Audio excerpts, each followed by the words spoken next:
এই কোরআন শোনার কারণে আস্তে আস্তে করে মুমিন ব্যক্তির ঈমান বৃদ্ধি পেয়ে যাবে। একবার জোরে জোরে বলুন আল্লাহু আকবার।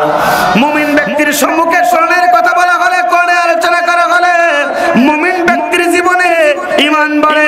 কিন্তু আফসোস লাগে, দুঃখ লাগে, বর্তমানে মুসলমানের ঘরে জন্মগ্রহণ করে মুসলমান পরিচয় দিয়ে ওই মুসলমানের সম্মুখে দেখুন বাংলার জমিনের হক্কানি আলেমগণ কোরআনের হক তাফসীর করে, অসংখ্য মুসলমানদের ঈমান বাড়ে না। ওই আপনার আবু জাহেলের মতন করে তাদের জীবনে শয়তানি বাড়ে। কথা বলুন ঠিক না বেঠিক? মুমিন ব্যক্তির জীবনে কোরআন চললে মুমিন ব্যক্তির জীবনে ঈমান বাড়ে। আর মুসলমানের ঘরে জন্মগ্রহণ করে যারা আবু জাহেলের মতন চরিত্র যারা থাকে তাদের ঈমান বাড়ে না, তাদের শয়তানি সমাজে বেড়ে যায়। কথা বলুন ঠিক না বেঠিক?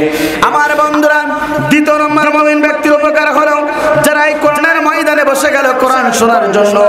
দ্বিতীয় নম্বর উপকার হলো দুনিয়ার কোন জালিম স্বৈরাচারকে তারা মাথা নত করে না, দুনিয়ার কোন ফাসিক ব্যক্তির কাছে মাথা নত করে না, দুনিয়ার কোন তাগুতের কাছে তারা মাথা নত করে না।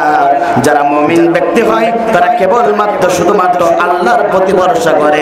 কথা বলুন ঠিক না বেঠিক? মুমিন ব্যক্তির কোরআনের মাহফিলে বসলে দুইটা উপকার। এক নম্বর হলো তাদের ঈমান বাড়ে, দ্বিতীয় নম্বর হচ্ছে তারা দুনিয়ার কোন মানুষের প্রতি ভরসা করে না। মুমিন ব্যক্তি ভরসা করে কার পরে?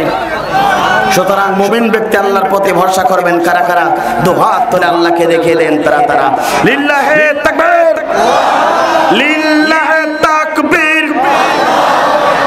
আল কোরআনের আলো দুনিয়ার মুসলিম কোরআন হাদিস শিখানে, আলেম ওলামা শিখানে, তাফসীর মাহফিল শিখানে। লিল্লাহে তাকবীর। তাহলে মুমিন ব্যক্তি কোরআনের মাহফিলে আসলে লস না লাভ? জোরে বলেন লস না লাভ?